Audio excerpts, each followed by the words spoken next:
प्यारे भैया बहनों, कैसे हैं आप सभी? आशा करते हैं अच्छे होंगे। देखिए, आज हम भूगोल में पाठ 2 भारत यानी कृषि एवं सिंचाई, ठीक है? यानी जो भारत में कृषि और सिंचाई की क्या स्थिति है, किस प्रकार से कृषि और सिंचाई की विधियाँ प्रयोग की जाती हैं, है ना? क्या-क्या इनकी जो जलवायु है, कैसी जलवायु में और कौन सी फसल जो बोई जाती है, इन सभी चीज़ों का हम यहाँ अध्ययन करेंगे, समझेंगे। चलिए देखेंगे। कृषि के विषय में आप सामान्य जानकारी वैसे रखते होंगे, ठीक है? यानी किसी कहें तो जैसे कोई उपज है, किसी अन्न को उगाना, है ना? उत्पादन करना, तो कृषि के अंतर्गत ही होती है ना? जैसे गेहूँ, बाजरा, ज्वार, कपास, ये सभी क्या है? इनकी खेती की जाती है। खेती को ही कृषि कहते हैं। और सिंचाई क्या होती है? उनको सींचना, है ना? यानी उनमें पानी लगाना, तो ये सिंचाई है, ठीक है? क्योंकि बिना पानी के, बिना सिंचाई के फसल नहीं हो सकती है। चलिए, आपने अपने गांव में, कस्बे में, अपने घर और पास पड़ोस के खेतों पर जाते देखा होगा, है ना? पास पड़ोस वालों को क्या है? खेतों पर जाते देखा होगा। क्या आप जानते हैं कि वे लोग खेतों में क्या करते हैं, है ना? जानते होंगे आप। आपने भी, ज़्यादातर भैया बहनों ने खेत देखे ही होंगे, ठीक है? अब आगे देखेंगे, समझेंगे यहाँ। क्या आप जानते हैं, ठीक है, कृषि से क्या तात्पर्य? देखिए, कृषि से तात्पर्य केवल खेती या फसलें उत्पन्न करना नहीं होता, है ना? कृषि से, जो कृषि का अर्थ है, केवल खेती या फसलें उत्पन्न करना ही नहीं होता। कृषि के अंतर्गत क्या आता है? पशुपालन भी आता है, मुर्गी पालन, मधुमक्खी पालन, रेशम कीट पालन, झींगा पालन, बागवानी पालन, मत्स्य पालन भी आता है। मत्स्य मतलब, मत्स्य पालन का अर्थ क्या होता है? यानी मछली पालन, ठीक है? मत्स्य पालन का अर्थ है मछली पालन। चलिए आगे देखेंगे। मनुष्य अपनी आवश्यकताओं की पूर्ति के लिए जिन पौधों को उगाता है उन्हें फसल कहते हैं, ठीक है? यानी मनुष्य कब उगाएगा पौधों को? जब उसकी आवश्यकता होगी। बिना आवश्यकता के तो कोई पौधे नहीं उगाएगा ना, है ना? जो आवश्यक चीज़ें हैं उन्हीं का क्या है, मनुष्य क्या करता है? प्रयोग करता है, प्रयोग के लिए उनको उगाता है। चलिए आगे देखेंगे। और पशुपालन के अंतर्गत वे पशु और पक्षी शामिल होते हैं जिन्हें मनुष्य अपने उपयोग के लिए पालता है ना? उपयोगी पशुओं को तो पालता है मनुष्य, है ना? जैसे गाय, भैंस, घोड़ा, ये सभी क्या है? उसके लिए उपयोगी हैं, ठीक है? ऐसा तो नहीं कोई शेर पालेगा, चीता पालेगा, गीदड़ को पालेगा, ऐसा नहीं ना, क्योंकि ये सब इसके उपयोगी नहीं है, यानी मनुष्य के उपयोगी नहीं है। अब है वानिकी और मत्स्य पालन को भी कृषि के अंतर्गत रखा जाता है ना? वनों को लगाना, है ना? मत्स्य पालन मतलब मछलियों का पालन करना, ये सब क्या है? कृषि के अंतर्गत ही इनको रखा जाता है। आगे देखेंगे। अब सोचिए, सबसे पहले लोगों ने खेती करना क्यों प्रारंभ किया होगा, है ना? ये हमने इतिहास में समझा था, कक्षा 6 में आपने पढ़ा होगा, तो इतिहास में ये सारी बातें समझी होंगी। सोचिए और बताइए, सबसे पहले लोगों ने खेती करना क्यों प्रारंभ किया होगा, है ना? तो पुराने समय से लेकर अब तक खेती करने के तरीकों में बहुत अंतर आया है। इसे जानने के लिए आप अपने घर या गांव के बड़े बुजुर्गों से पूछिए और उनसे खेती करने का क्या तरीका था, ठीक है?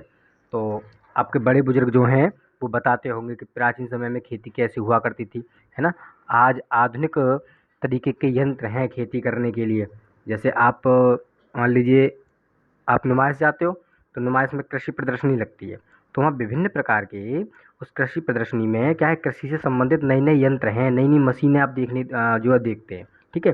तो आजकल खेती में उन नई-नई मशीनों का प्रयोग होने लगा है, जिससे क्या है कि जो उत्पादन क्षमता है, यानी जो अनाज है, वो क्या है, और अधिक उगाया जा सकता है उनके माध्यम से, नई-नई मशीनों के माध्यम से। लेकिन प्राचीन समय में ऐसा नहीं था। प्राचीन समय में क्या था? लोग हल का प्रयोग करते थे, है ना? और उनमें बैलों का प्रयोग किया जाता था, ठीक है? लेकिन अब क्या है, तो ट्रैक्टर हैं और नई-नई तरीके की मशीनें। तो देखिए यहाँ पे आप यहाँ देख सकते हैं, खेती का पुराना तरीका और आधुनिक तरीका। ये खेती का पुराना तरीका है और ये आधुनिक तरीका है। पुराने तरीके में क्या है, देखो, किसान जो है क्या कर रहा है? हल और बैल के माध्यम से अपने खेत को जोत रहा है, और यहाँ आधुनिक में अब ट्रैक्टर के माध्यम से खेत को जोत दिया जाता है, ठीक है? चलिए आगे देखेंगे। अब हमको ये पता करना है कि आपके गांव या कस्बे में लोग कौन कौन सी फसलें बाज़ार में बेचने के लिए, ठीक है, पैदा करते हैं। चलिए, जो कृषि केवल स्थानीय आवश्यकताओं की पूर्ति के लिए, ऐसी कृषि जो केवल स्थानीय आवश्यकताओं की पूर्ति के लिए की जाती है उसे निर्वाह कृषि कहा जाता है। ठीक है, उसे क्या कहते हैं? निर्वाह कृषि उसको कहते हैं। चलिए, यानी ऐसी कृषि जो अपनी स्थानीय आवश्यकताओं की पूर्ति के लिए की जाती है उसको क्या कहते हैं? निर्वाह कृषि कहते हैं। और जिस कृषि का उद्देश्य बाजार में फसल बेचना हो उसे व्यापारिक कहते हैं। तो हमने दो प्रकार की खेतियाँ समझी। क्या? पहली खेती क्या है? देखिए, पहली है निर्वाह कृषि और दूसरी होती है व्यापारिक कृषि। निर्वाह कृषि में क्या होता है कि निर्वाह कृषि का अर्थ होता है कि जो व्यक्ति है, किसान है, सिर्फ अपनी आवश्यकताओं की पूर्ति करने के लिए ही, यानी अपने खाने पीने के लिए उस खेती को करता है।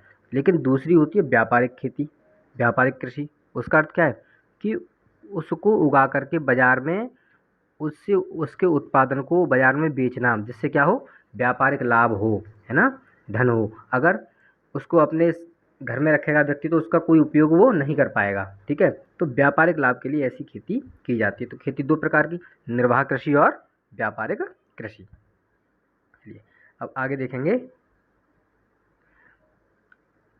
जिस कृषि का मुख्य उद्देश्य बाजार में फसल बेचना ही होता है, ठीक है, उसे व्यापारिक कृषि कहा जाता है। इसे फसल विशिष्टीकरण भी कहते हैं। ठीक है, इसे फसल विशिष्टीकरण भी कहा जाता है। हमारा भारत देश क्या है? एक कृषि प्रधान देश है ना। हमारे भारत देश को क्या है? कृषि प्रधान देश कहा गया है। क्यों? क्योंकि यहाँ की जो अधिकतम जनसंख्या है वह क्या है? कृषि पर निर्भर है ना।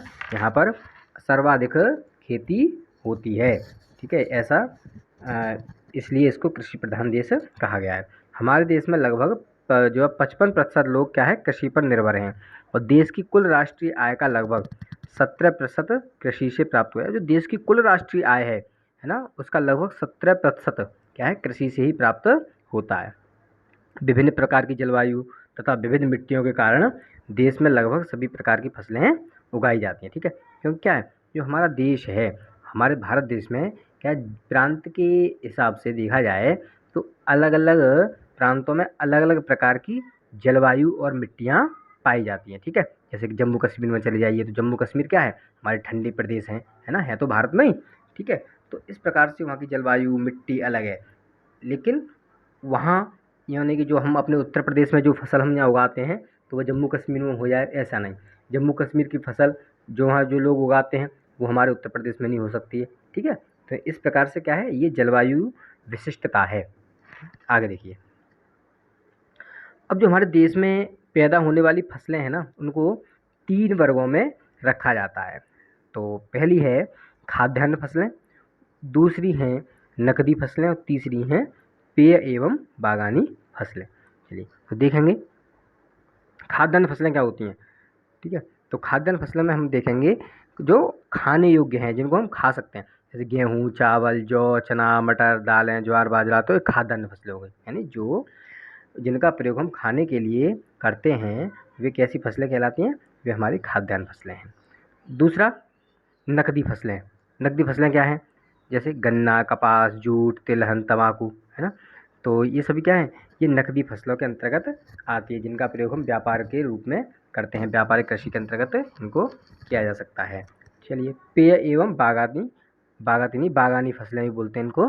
ठीक है, पेय एवं बागानी फसलें जैसे चाय, कहवा, रबड़, गर्म मसाले आदि। तो क्या है? इनके बागान लगाए जाते हैं, बाग लगाए जाते हैं।